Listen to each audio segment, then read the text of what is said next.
I'm doing a little canning today. I'd like to show you a great way to preserve paste tomatoes that's pretty low maintenance compared to the way many of us often can tomatoes. Now, it's quite normal to remove the skins and the seeds, and it's common practice to plunge the tomatoes first into boiling water for a minute or so, then into icy water. And this allows the skins to slip off quite easily, and it works well. And if you want to preserve a thicker sauce, it's usually necessary to boil it down for an hour or two to let the excess moisture evaporate.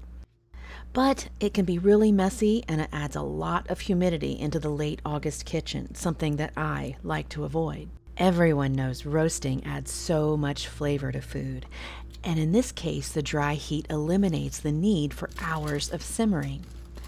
I like to slice the tomatoes in half, then roast them in the oven. And sometimes I even roast onions and garlic at the same time for even more jazz.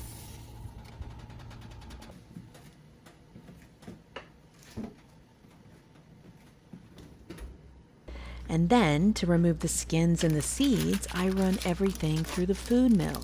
Now, I'm always looking for a way to take a few shortcuts with my busy schedule.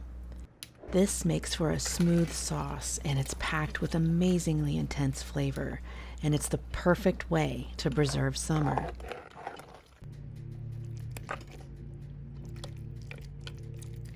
It's such a time saver and so much less mess. You can even give the scraps to the chickens. And now for this recipe, I am just keeping it very simple, and that way I can alter the flavor profile later on. I can use Mexican flavors, Italian, Indian, or whatever I'm in the mood for. And I like to use the Ball Complete Book of Home Preserving, and I just choose a recipe that has some extra ingredients. So I'm just using tomatoes, onions, garlic, and salt. So I just make sure my jars are washed and clean, and so I add the required amount of citric acid and salt to each jar. And in this case, I like the citric acid because it doesn't really impart too much flavor. It's shelf stable even after it's open, whereas lemon juice, you have to keep it in the fridge, and I don't really care for the flavor that much. And I like to preserve things in pint jars. That usually works for most of my meals. Then I ladle them into the jars and process for the required time. And this kind of recipe usually uses a longer processing time just to make sure that everything is safe. These are going for 35 minutes.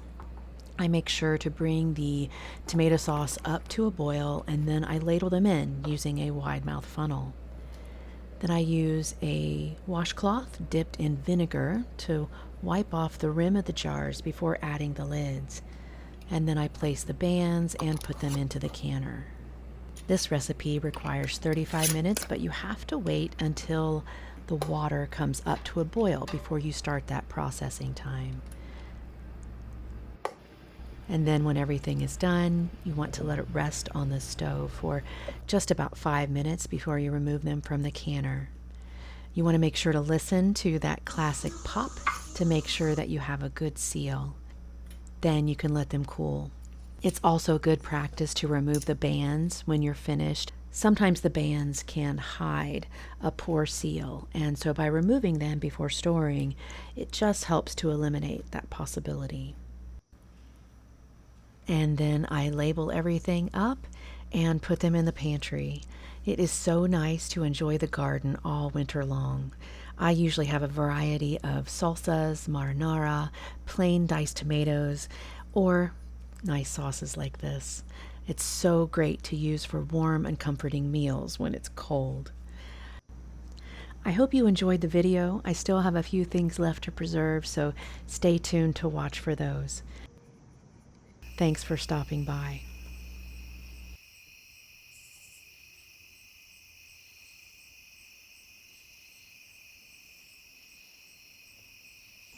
No, these are not for you.